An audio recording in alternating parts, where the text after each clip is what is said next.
Pasien positif virus corona di Indonesia kian bertambah. Berdasarkan data pemerintah yang masuk hingga Kamis 25 Juni 2020 pukul 12 waktu Indonesia Barat, tercatat ada penambahan kasus pasien positif COVID-19 sebanyak 1.178 kasus selama 24 jam terakhir. Sehingga jumlah kasus pasien positif COVID-19 di Indonesia kini berjumlah 50.187 kasus. Terhitung sejak kasus pertama diumumkan pada tanggal 2 Maret 2020. Sementara itu, sebanyak 1.178 kasus baru pasien positif COVID-19 ini tersebar di 29 provinsi. Ketua Departemen Kesehatan Dewan Pengurus Pusat Hidayatullah, Dr. Fatul Adim, Magister Kesehatan mengingatkan masyarakat tetap mematuhi protap kesehatan dan keselamatan dalam pencegahan virus corona. Fatul Adim juga menyerukan beberapa hal kepada jaringan pengelola sekolah atau pendidikan Hidayatullah seluruh Indonesia terkait dengan pencegahan dan penyikapan virus corona. Berikut penjelasannya.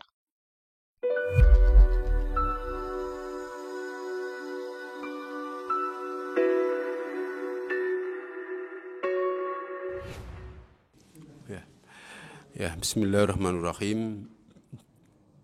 Assalamualaikum warahmatullahi wabarakatuh. Alhamdulillah wa syukurillah. Allahumma salli ala Sayyidina Muhammad. Alhamdulillah, saya menyampaikan beberapa hal selaku Ketua Bidang Pelayanan Umat, khususnya Departemen Kesehatan, memberikan sedikit beberapa tips atau beberapa hal yang perlu diketahui oleh seluruh pengelola sekolah, baik itu yayasan maupun sekolah-sekolah milik Hidayatullah seluruh Indonesia. Perlu sama-sama kita ketahui bahwa bicara new normal ini masih perdebatan.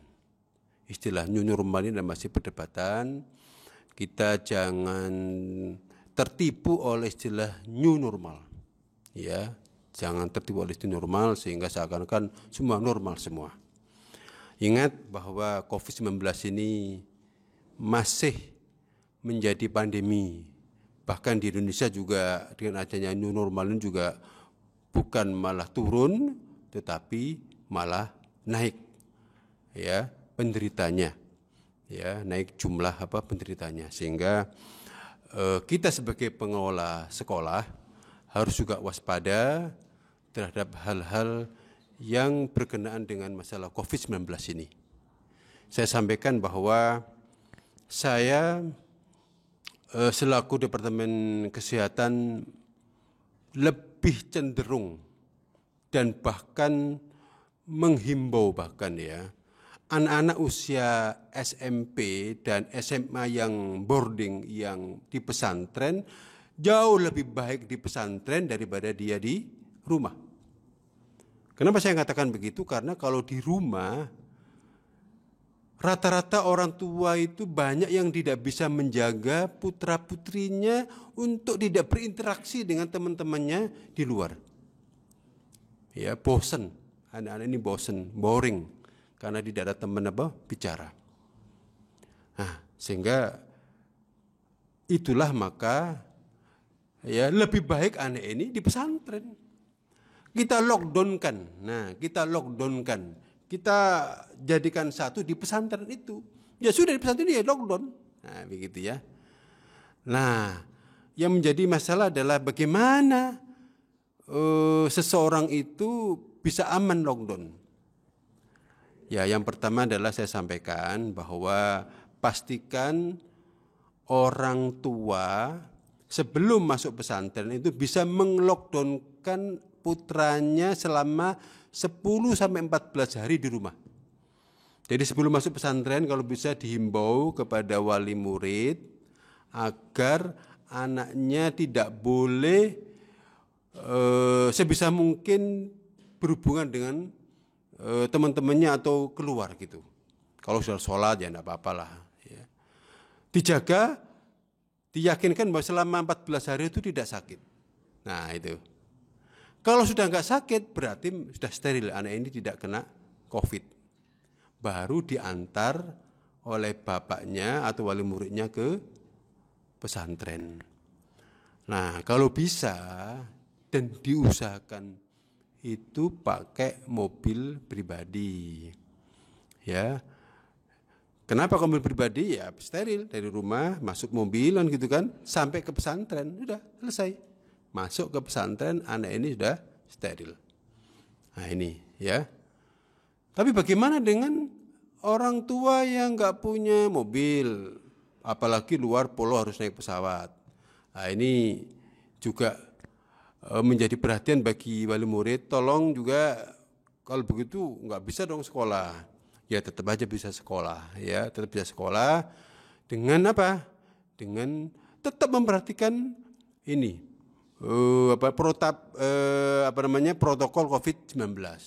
Jadi kalaupun ke bandara ya betul-betul pakai masker yang mungkin yang berlapis begitu. Dan ketika di bandara, bagaimana masker ini tidak sampai lepas. Pokoknya pakai masker terus. Ya. Kemudian membawa hand sanitizer. Ya. Suatu waktu langsung kalau menyentuh makanan atau menyentuh barang itu langsung pakai hand sanitizer itu. Ya. Jadi baru setelah masuk ke pesantren ini ya. Jadi pokoknya diusahakan pertama jangan juga makan di mana? Jangan makan di bandara atau di stasiun atau di terminal begitu. Ya, makan nanti aja ketika tiba di pesantren. Jadi diusahakan betul. Ya nggak usah makan. Ya, kalaupun terpaksa makan bawa sendiri. Ya, bawa sendiri agak menjauh dari orang-orang gitu, makan begitu, ya, kemudian tangannya dibersihkan setelah makan, ya, baru berbaur lagi. Nah itu, nah baru masuk pesantren. Ya, ketika masuk pesantren memang harus dibedakan ini, ya, bukan berarti mendeskripsikan orang yang naik mobil pribadi dan orang yang naik pesawat atau naik kereta, memang harus dibedakan. Sementara aja selama 10 hari dibedakan, ya, anak sudah masuk pesantren ini, ya dibedakan. Nah ini, dibedakan apanya? Kalau bisa sementara dibedakan asramanya, kalau bisa, dan juga makannya sendiri, dan juga ibadahnya dibedakan sendiri, ya. Jadi di lockdownkan sendiri, ya, teman-teman yang berkendaraan selama pengendaraan lewat umum, apakah lewat pesawat atau kereta atau bis gitu ya. Nah, ketika di pesantren, nah ini saya sampaikan ini penting ini, ya, pesantren, ya. Jadi asrama sudah beda ya antara yang membawa mobil pribadi dan juga antara orang yang yang pakai mobil umum sementara aja selama 10 hari begitu ya. Nah, ketika proses pembelajaran, anak-anak ini kan sudah steril di dalam pesantren, ya. Karena apa? Karena sudah di lockdownkan selama di rumah dan juga di pesantren, sehingga anak-anak ini sudah steril. Lah kalau sudah begini, maka si pengurus harus hati-hati terhadap ini. Hati-hati terhadap orang luar yang masuk pesantren. Bahkan guru-gurunya pun juga harus juga tidak seenaknya untuk masuk pesantren. Nah, begitu. Loh gimana gak seenaknya masuk pesantren? Iya, guru kan banyak tinggal di luar. Maka ketika masuk harus bersih, harus pakai hand sanitizer, pakai masker, ya begitu, pakai masker. Kita ngajar juga harus jaga jarak antara murid dengan guru, harus jaga jarak, ya, selama ngajar. Ya. Kenapa? Karena ini ada kejadian di suatu pesantren milik Hidayatullah, anak-anak sudah lockdown, ternyata pengasuhnya tidak lockdown, pengasuhnya bahkan menjadi relawan COVID. Akhirnya apa? Ketika masuk pesantren, dia bersentuhan dengan para santrinya sehingga seluruh santri kena COVID-19. Seluruh santri. Bayangkan ini. Siapa yang menurunkan ini? Ya dari pengasuhnya, dari gurunya. Nah, gitu. Ya, jadi bukan berarti tidak ngajar, ya, tetap ngajar, ya. Tetapi tetap harus perhatikan social distance, ya. Gurunya yang paling penting. Di kantor juga begitu, jaga jarak. Ya. Gurunya, tamunya juga begitu. Kalau ada tamu ya di ruang tamu saja, nggak perlu masuk ke asrama. Orang tua juga begitu. Ketika ngantar juga nggak boleh masuk, hanya di luar saja. Dan selama proses pembelajaran, selama lockdown, ya orang tua tidak boleh jenguk, apalagi mengajak jalan-jalan keluar. Itu udah dilarang. Harus ada tekan kontrak. Selama COVID-19 ini, ya, harus ada tanda tangan dari orang tua untuk tidak boleh menjenguk. Nah, begitu. Ya, tidak boleh menjenguk. Ya. Kemudian di dalam pesantren sendiri, karena anak ini sudah normal, sudah sehat, nggak kena COVID, ya sudah nggak perlu pakai masker lagi, sudah cukup, nggak pakai masker, biasa saja, ya biasa saja. Nah, ya, pakai masker, ya, sholat juga nggak perlu juga social distancing jaga jarak, nggak perlu, sudah sehat semua kok, ya sehat semua. Nah kemudian kalau ada anak yang sakit sedikit saja, nggak usah sakit parah, langsung diisolasi, ya diisolasi itu apa? Dirawat, ya dikasih makanan yang enak, ya dikasih makanan yang bergizi, ya bukan enak ya, bukan bergizi begitu.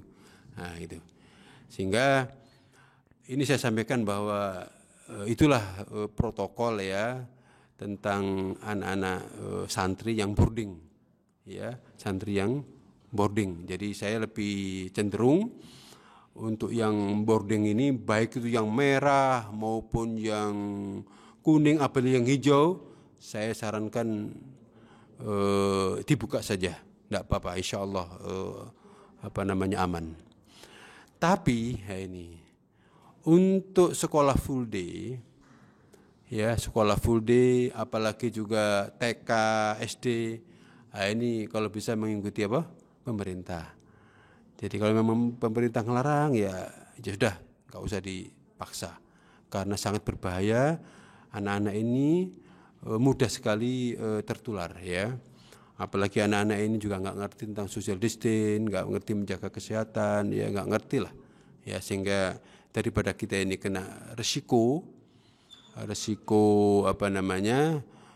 COVID-19, ya nanti saya harapkan untuk yang TK sama SD ini mengikuti pemerintah, termasuk sekolah yang full day, SMP, SMA sama juga, ya mengikuti pemerintah. Karena siapa yang menjamin anak-anak itu selama perjalanan dari sekolah ke rumah gitu ya, itu enggak ada yang bisa menjamin. Jadi untuk yang full day ikuti saja anjuran pemerintah. Kalau memang disuruh belajar di rumah, ya belajar di rumah gitu ya. Tapi kalau memang sudah aman masuk sekolah, ya bismillah masuk sekolah. Tapi untuk yang boarding, saya sebagai Departemen Kesehatan dan juga untuk bidang pelayanan umat menyarankan dibuka saja, bismillah, ya.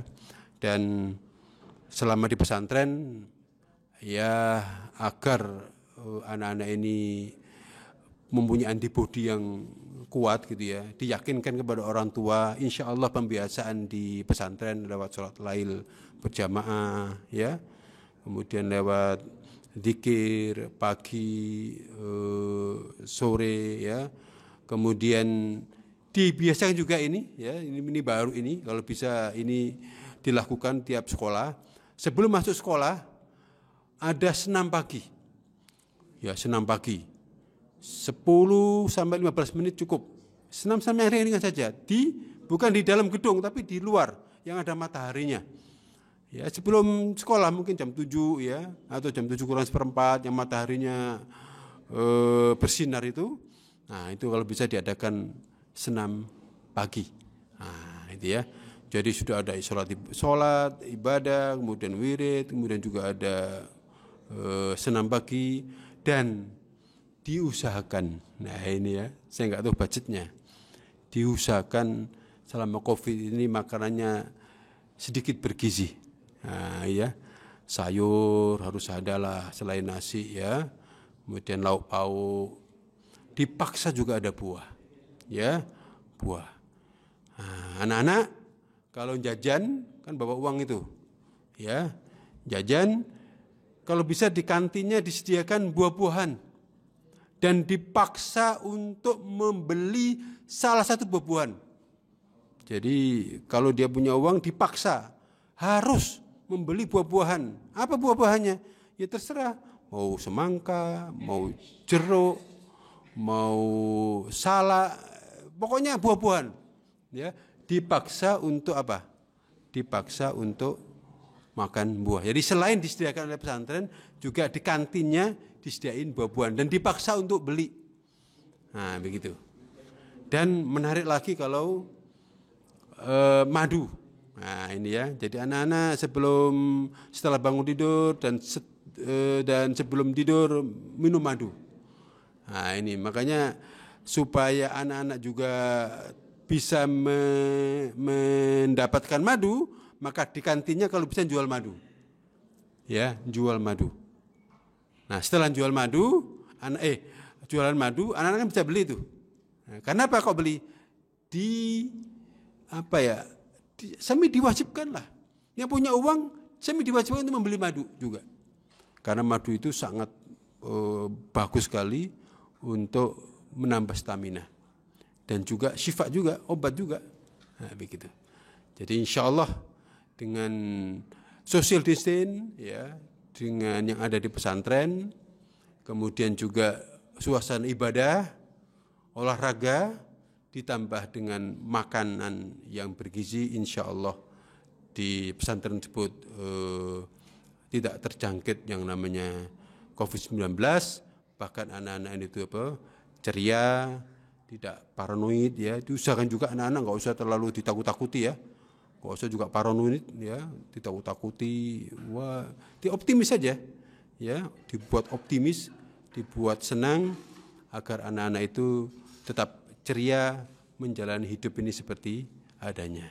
Barangkali ini yang bisa kami sampaikan sebagai panduan ya kepada sekolah-sekolah Hidayatullah di seluruh Indonesia. Mohon maaf bila ada kurang berkenan. Ihdinas siratal mustaqim. Assalamualaikum warahmatullahi wabarakatuh.